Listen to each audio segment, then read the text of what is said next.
Yada was showing him yam what there be our drum ye na what do so dos ne den so no me say wo be fa obam na wadi djuma kwai sonko so honkonkno ho be gunu wo tumi ne ahode sonko so na asem ba tumi ne ahode die chine mpagya yengidie efa nyina tene kwan so na yakasa ampa bado no wadom ye fa ba mu kasa ne fie mo kenkai me so de ahom nyina hyene na asudi ma bompai amen amen masra se ba bia wo bia no fa bible na bie Psalm 17 David bompai bi na me pese ye de kasa kire ho David bompai bi me pese ye de kasa kire ho se onya daje na utie mpaye no a ebebo David ye nipa ne breso a wotena ye no wamfa ne pe anye bribida yes enioma mienu na David yo ya ema ohunu se so de ne pe ye bribia emwa no nioma mienu baako o maakwa ma Satan kasa kire no na no kura no escape no na nadwen ye ne se nyame na ekasa o maakwa ma Satan kasa kire no na nadwen ye ne se nyame na ekasa enti Satan piepia no ma woko kan Israel no di oyone aba Israel. Number 2 Satan krona epiepia no mo ko gina bansoro so atu nani ma woko hwe yuri ayira wo dware mo nya kono bone ema oba no ma sabi enwie David yie na me pese apart from that David asetena wotena ye nyina no papa no timi nante tena na ekwa so ebe so awrade ani wanya bibia na o misa awrade ade bia na David ye bia no obisa safo awrade ansa na obeya waye ade ba ko me pese etiefo a mutie me ne muntie ne ye ni yesa ye bebusa safo awrade nya difo enye di yakasa bisa enye se wo ko difo bi ho akobisa David mo time no ma mencha wade na ahenie bia wo ne difo o ma nsum nyame no na ohene bia wo ne bosom o ma asum nyame no ahemfo na asum nyame no na ohene bia wo ne difo enti so ya so obi sum nyame na so yo ohene na okwati difo ne pe na wa hwe ase power so on say this okwati difo ne pe na wa de be o hwe ase enti obeti so obedi akonya no efiri ne sra si esra no ene na dwuma ye no eye difo Samuel ena sra ne ngo ede ne si akonya so enti so be kwa akon na wo se difo na kira ne sa kon na wo kono ko na obedi nkunim ana asan enti na nyame yusu adifo no ede wo mo ye ahemfo no menka ne se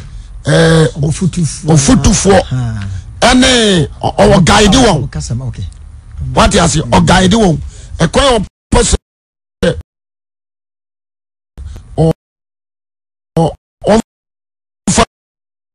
ni no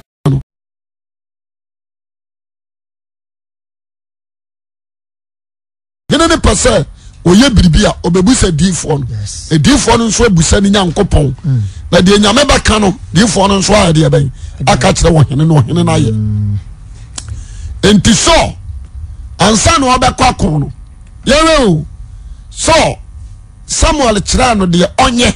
ansa no akakon no Samuel chei enti so de ne peye de oso ye so say this tie emu na ma so ahenie etofem kra ana David nso Samuel krona na besra no what you say but after the death of Samuel no odifo bi nyame pagya na efre ni Nathan ona bato aso ni David aye adwuma wo David pan so ko si se David wi na me pasa atiefo ntie ni ye ade bia David yo ye me pan so no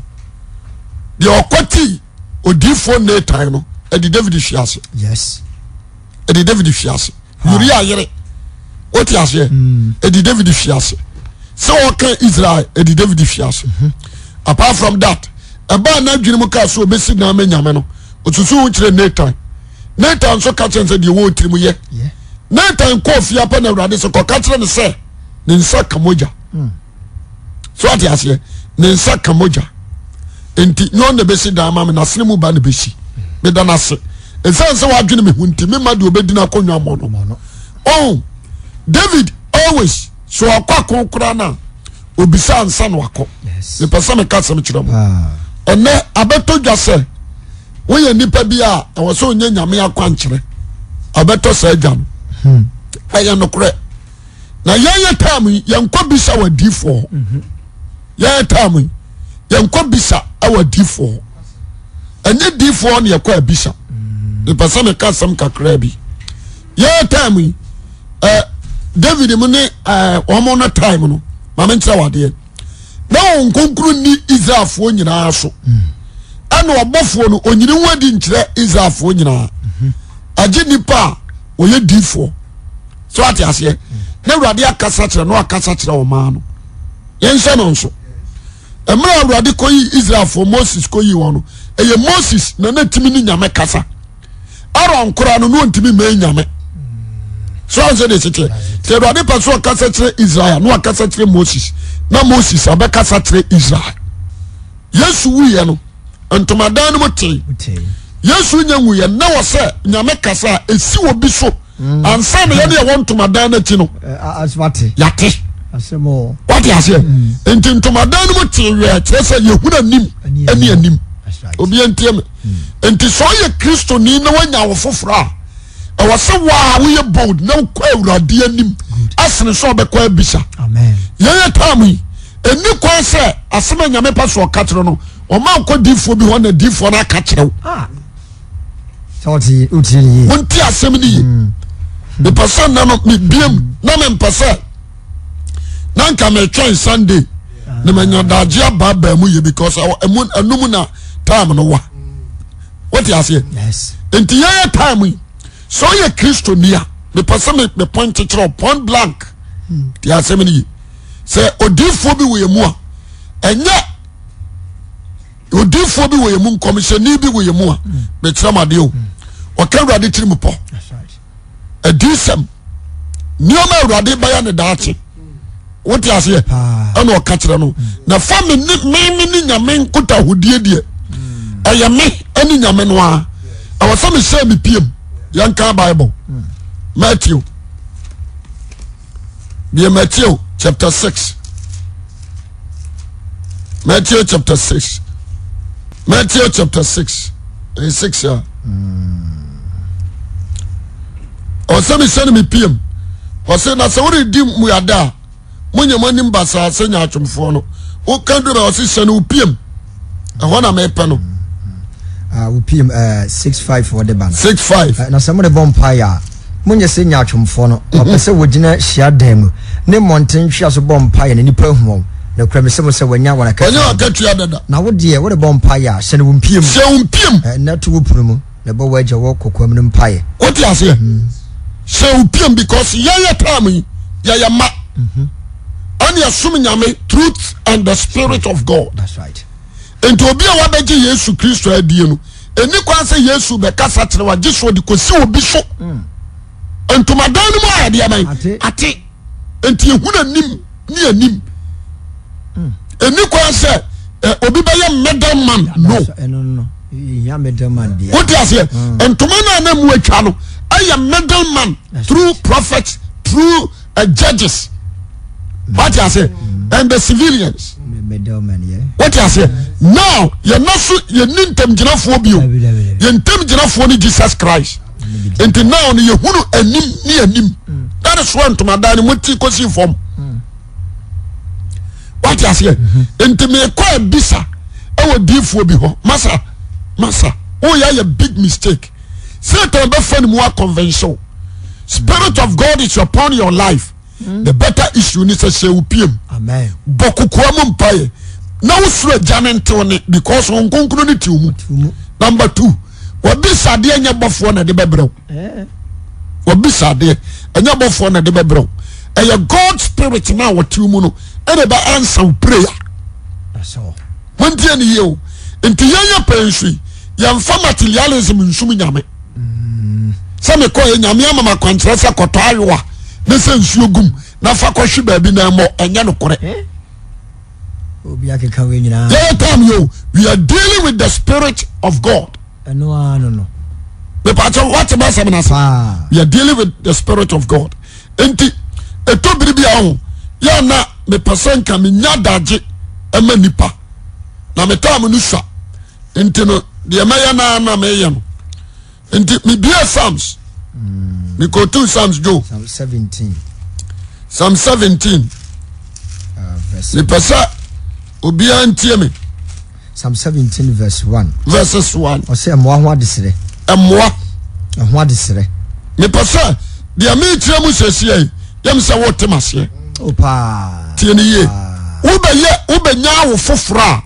menu mi enu nyina ye papa eni nyame so de Jesus Christ papa ni nyame no Jesus amfana desra nkosi obia so da se Jesus pemwa okoni nkoto dwanim onene janoa enti oba kenka ba wo so bompa ya na dwumu ni nyina and so that time na ya wa asofo ya wa difo enti Christianity no munse no nso munse me se oba me a oba woni pa me Christianity no etwa se wo se wonso o ka hu bi wonso awofoforo no wa de ban se wonya bidi a me hye wo se chenchena wanya bi na se awofoforo na ye Kristo ni dia brother me come what to say tene ni mu na awurade tie nipa wojeme so amepe amen tene ni mu awurade tie nipa so ye tene ni a wo mo mpaye no wo dwene de wo hia ho no na wo nkonkro de answer ye de ebrew amen enti ma obi a wo tie me enya ichini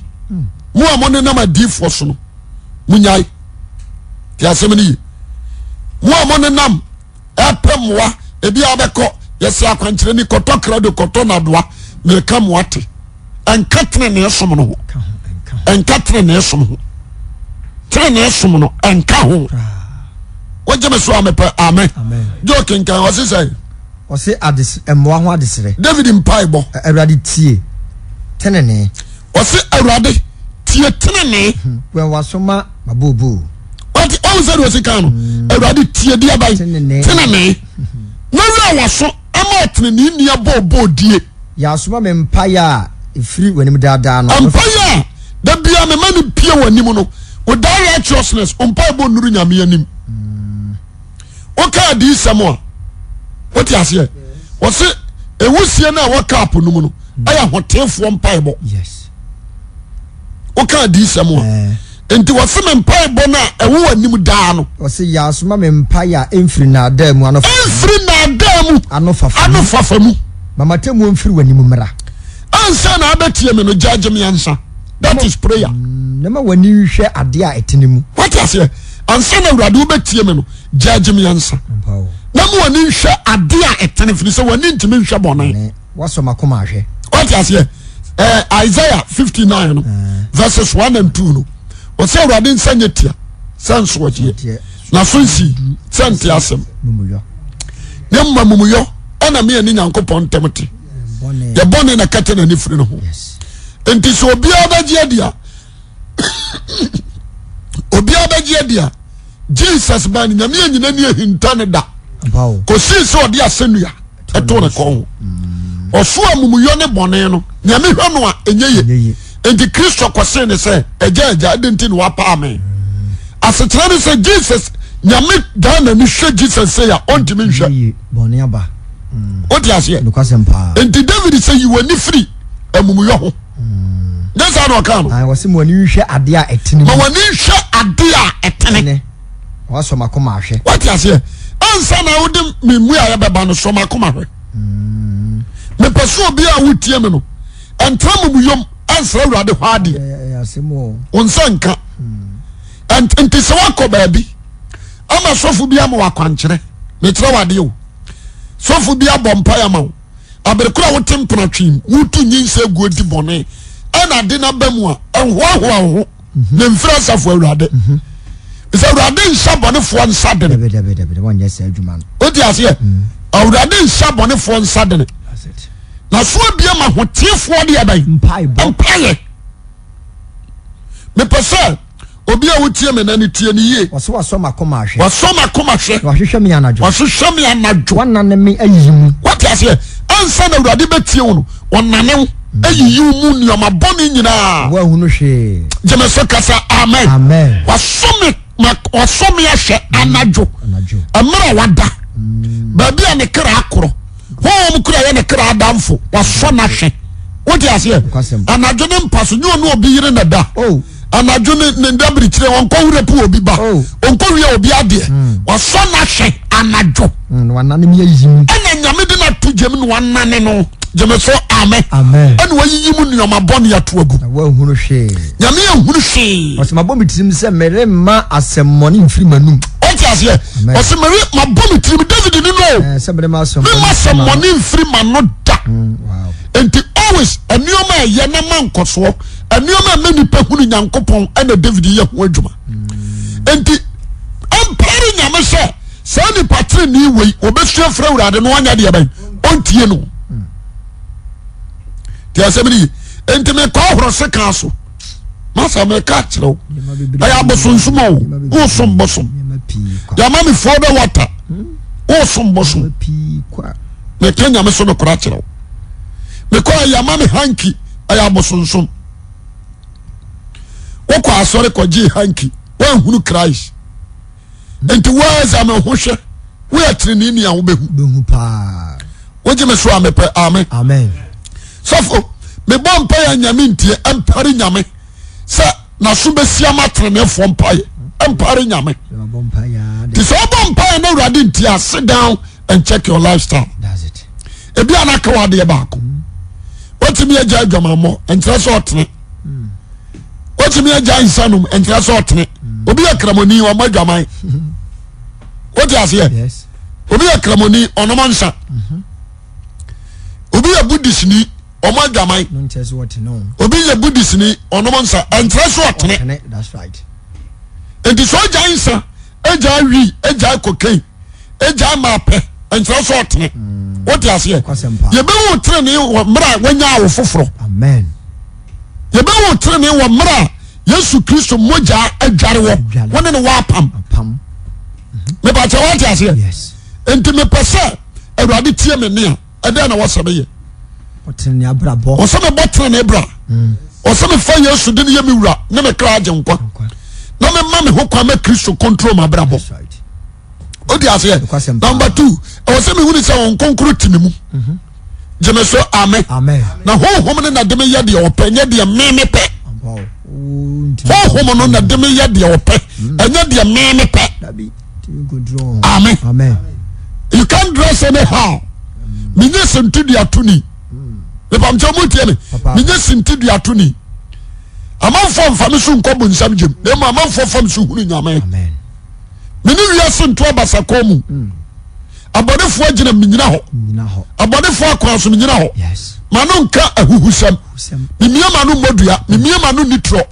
what you say na da ni metakrama so minye nipa me yanya atwom amen what you say anu na gradu mu obi a wo saba bia wo gina no wo gina Kristo aginam amen amen wo gina so amepe amen amen me pasa sa aye quotation bia na anadwi abo ba 2 o'clock na niti na me kofa Bible na Awurade de ma me so 17 Psalms na hwe se de yetie o se de yetie me ka won me to di na mesre pa ade ba ko a wo ya badwemma wo ya nyansafo atie ne yeni nyame onye fi nyankopon onye dirty god tie ne ye woni atrenefo na ebo nti Yesu ka se Matthew 7 no waso de me ba say yare atua wo mone aya akwankere ya bibia waso wa matrene bra meji wenye bakasi wenimo wose firi bi so wo wa anya de aya de ben nti Awurade hwehwe righteous life bakene ho awon ti ase e ma ye nyina achi uti ase minu kase obeti abrochire ene wote ho tene na bra wo mpe na emom ne ma me mfa ne nkwa mpaebo asetre nyanso koduru ye no ne nsa nkan ne pipa ti mfa ne nkwa mpaebo wo ye jimifo che obi a mo be biri sa nkofo uti ase you need to sit down and think nyamina yanko na nimu no wone ne ntem te sei na so sakra mpa de why so o ka kiro maame so mfa wonko aye wo duty so konko to dwanim na no nyankopon ya de enti so ne na wako na se ontie udi a sit down and examine your life. That's it. Amen. Because on kasem ntia no wose na so bia ma hotefo de empaye na so bie enti na wonko wontie na so bie ma hotefo mpaye ana bu ni frani no nso ebehye mu kena we ni frani o mu san se wu ni sai wose me wu ni se we nyame wose wo de enkoya mu kura no wo no wose hwe me hwe ma mo pasem gini die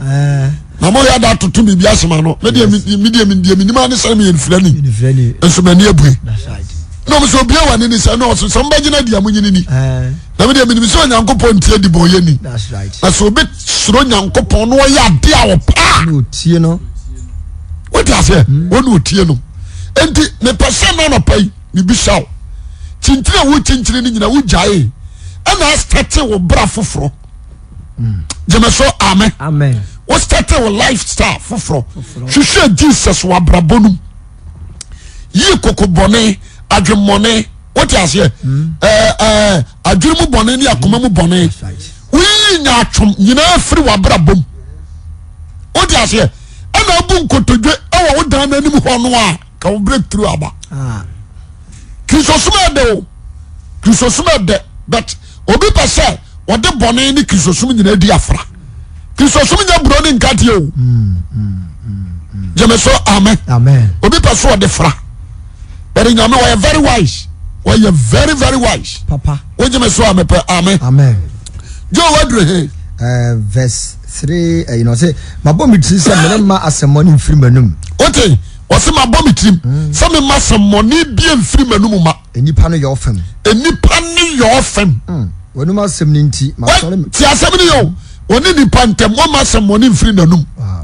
kontompo nada so be shebo a oni so what you say David na akasa no wose mabom adwempo mabom trim hye mema ensem bia anye mfiri manum nipa no yo fam say me friends abodua say me kantam a enso de na ya meboa so what you say mema asemoni bia mfiri manum yes that is David le pasa obi antie no ntie ne yie waso makoma hwe wahwehwe me anajo wanane me ayimu na wahunu hwe mabom tim se mema asemoni mfiri manum ni yo fam wanum asem ni nti masore me ho trimodinfo akwan ho tie ne yo wanum asem nti masore me ho ni poti masore me ho yes wasore what you say yes wasore ne ho trimodinfo akwan ba bia na trimodinfo de ne kro no wanum asem nti wasore afi ho papa gina bra foforo that's right de trimodinfo ne ya no bia wanyanko jeme so amen ayewrade asem nti o won so awo kompa ba obi hu asem hye otirim wahwo kwa wo ko ye nyina ye wase a obesra wo wodi adanse se wase no ukuna ka kire so pese osi dan bi man wo ni kurum enti how enti wase na agi aware no enti ye mreki mawo ajina ode koyo ukuru ba bi ode ne ba ware no ode ne ba ware wo watama kwara ne kompa ko school so afra no so nhia wo de ne koma udifo no oyuma no ohwehwe ma so ya baifo a ayede what you say enti wa zama ho na hwani pakura wo ye rade be de tio hwani pakura wo ye oh na da wo kwem wo ye nya atwom wo kristo sum kura sai motromojo kontompo ni na da what you say enye kristo agina mu na wo gina ti asem ni ye enti David kasem bi verse 4 no o se nipa ni yo fam wonu masem ni nti masore me ho atirmodem fo akwa ho wanamo no ara so na makwan nam jeme so amen wase wanamo so ana makwan awrade anamo so na namo baby awrade atune na asibia no ni na asisi wa no benante that is David wase wanamo so ana makwan nam benan an ni busawa wonam aje mpaibo aje nsuo je wo yere eje kenre ni ade na mo na Methodist fo Roman Assemblies of God Pentecost ani ada churches no mo nam be bare no titru ama nam sa we akwai mo nam so ya urade akwai enefie what you say a question na mebu say no David na kasa no asema boma dwem pose urade akwa so na manante that's right na wonso ti asem ni yo wotimi ko bodwaman uya no ajare no aswata ade no asa akotena so dem kompai bo ukuru nya wo ho ade woti adwamamom anso nya no ho mpai no okobo so urade mane kuru nware no da bi okobo adwuma ho mpai na baade no okonkuru ni natie wona oba nyina ye wira wonani so wona oba na wase wachi no mo nyina mo ye wira wonani so nti David said wanamo no so ara na makwan nam ana makwan nam menan anwati mananti wanamo mu a menan anwatiri we say yenwe Kristo obatra asasi so metra wade o 33 years wanfom da wanhwe ase da yes oso abone kototwele bet bone awura ni mu enwanwa what you say enti sana mo no wonse Jesus enso bekan wose magya mo hweso se mo tutu manamo anya de Paul na tro he Paul na tro kotu from here okotu from here wose Kristo we aye Kristo ho asemo o se magya mo hweso se mo tutu manamo anya de ben ensimidiem enti Paul David enso say wanamo no araso ana makwan nam menan anwati the son menante wakwa mu ntime na ya watiri da wow o se na ya watiri o hwe nyame akwa de na asisi mu no wanhwe ase amen won so hwe ka wa hyew kwaya wanam so o ko ha me atina ba kwa ha ade a chia ba kwa ha merika ka chi o se ye Kristo sumu no ye ne ye nya wo foforo no ye na won konkro na nam o ye na won konkro na nam wonya misaya no onim ne hia wo ka ma ti ho na so obo kokwam pa wo so agya ne nim de hia wo nam saade wo so agya ne nim bara na nipa se bone atade what bone apam wo firi nyame ho awurade wanya ne saa o wanya ne saa awia boy normal thing o so bebo bi e boy fomfam ade abasra normal thing and from abafa ho because a bro de ba capture we nyina breaking nyina mai wasat wonte da so ya djuma te se de te e no ntre se erade do chetre ni te sa what you say enti me futu amede ma ona no verse 6 verses we say masuma frew na woje me so onyankopon ya so ma metie ma asem yayo masuma frew na urade wa ade abai woje me so onyankopon ya so ma metie ma asem ya so ma me na tie ma asem ma wado ye ho nye me nwanwa ma wado ye ho nye me nwanwa wa wodi onifa jiwona what you asem na wakan wa wodi onifa jiwona wodi won wira ya de abai esom nyame ni obi anhwamo da nipa bia ne wira senya mu no obotena na ebra no awurade ni hwamo da me ye number 1 amen me lifestyle me kose we am tie me life a testimony yes me life a testimony when you say Ghana obi awe me sofo we do we skapa o me ye nhira man ka tro asetra ni se ma boma dwem pose na nanto wotene ni mu na ma hwe awurade akwan de me nan asisim so me hwe nkontompofo ne yoye enkoye bi da ona ba poi men ko to di no garam yensa ankura me yensa ya anko pegri kala bi mefra emebubu nkaka se we ye baifontu we ya dadie bi twa dadie we ye follow me boy empire me the freeze na ba very odifo akwa etenkran wo ye what you say kokoro sekran so edian da watane anya dikito obi store na sanu man nyina gumu I can't do this ya semni me nyina anso wa jiska semela hodo what you say enti so be ye Kristonia it's your church member and your Christian answer ne da kase wo ye Christian no na you be a ya wo foforo that's right when yankopon nyinsen wa wo John 1:12 to 13 na ya wo foforo what you say John 3:1 down to 4 na ya wo foforo what you say enti so nya banya wo foforo ni say wom oko because when God's spirit the power and the strength of God enam the everything you want everything you need our spirit no ekofa de brew yense sa de nso enti madia oti asase so a o pass onya nkwa no o pass oni awurade ntama somdue ba ne nipa na nam otutu si Kristo diem amen aya futu keke o pa John verse 7 verse 7 se ma wadoye ho nye nwanwa wadoye ho nye nwanwa to so kai wo se wo a wode oni fa je wona wode won si wona wode won wire show wona wo sori tia won nsi o dia se awurade nyusuru bonkum nyi nipa o oyusu nifa medical tratra o enti Jesus kan asem bi wo se me nifa ne bonkum tena nyame dia dabi what you say nifa ne je nkwa na bonkum achaade enti se wo nifa ne nyanyewa bonkum ntene what you say me say se nifa na aje nkwa ne nyanyewo unya meka nkwa ne ho a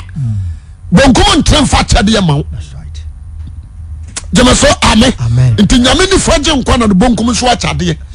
enti wo sra ade afiri nyame ho a hwese ni nifa na atoso waje amen ansana na chade so ade abai aba che aba ye wodi ofiti preko pa o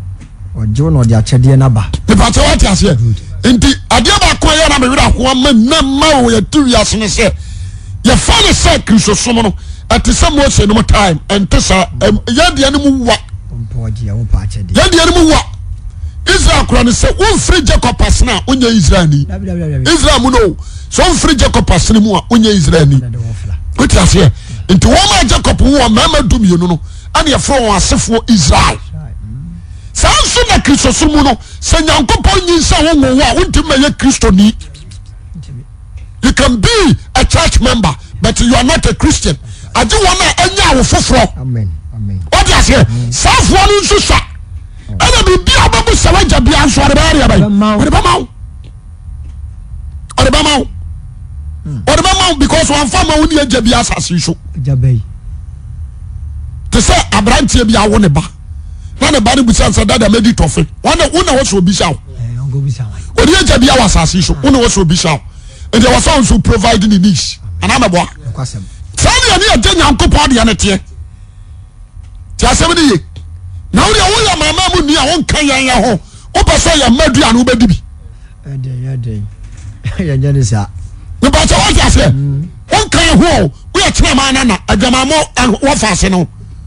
wo ti ase wo ni homosexual wan kan ni homosexual lesbian so yo nu aba hwesuma wo yi na die wo ti ase so ba be di madua ne aye ntwema wo enti na no pai mafutuo kakra bi amade ma wo ne se mebere na si afutuo amade ma wo ni ane se bomodin so be yitene ne adi amen number 1 bomodin se obeje Yesu Kristo adi manyame hu se waje adi no mela na urade wo foforo amen na tutu anamo si urade diem amen botre ne bra jeme so amen na fa bisa urade ho ade wo tene ni mu na yehwe ye nipa urade nsani fa agyew wo jeme so amen the definitely what the bonkum so abaka ho mama futu nwura utirim na toto akwan ye na urade ba na onso anya chefa wo me na mo me bonkwaje ho dawuro mafutu no ti asem ni ye wonya daje a me kan di besi 7 me do 8 or say hwame so can free 8 no o say hwame so say ani kuro twa wisi ani kuro twa wisi fami hinta wonta ba mi fami hinta na wo papa mbo free nyame won so ntene jema so amen wonya daje akan ni nyina be sitire me bre na so but me futu a me de ma won say wona ya anya wo foforo no omo aninye na wo nsapa wo efiri say ya fode ye abaya ma wo so betre so tere ni mu sense betre so biara amen na motromo jodie what is a vomit what is a fear ayi so pass wo bi nipa bi na wo figu wa wodie abu a wo fidi ne fear ya kraman nyame nso anya kraman ento wo figu a wo fi wagu wodi ase nyame wo figu a wo fi wagu ti mama foto sami nko trim ma desi ade a mesra mam nipa nyina agye Yesu Kristo adi nyamu amokwa sori o o ma nya wo foforo ne se omuntintim bɔwere na yere so paswa yesini nkonimdifo asase so se wa nya hwe eno nka hwe dankwa ayo japade Awurade nsira wa na onye okese amen yo bompae yesɛ wode mo nyam pagya wodin wa wo yɛ kɛse na wodi hene ma yɛ ene den so am yɛ te wonsɛm de me so nyina sɛ boa na Awurade wonsɛm no mfa yinwini enko yesu ho dwon ne so timi atanse kristoni a enka yɛ hwe yade adi boa ne nantete ne mudin ma bompae amen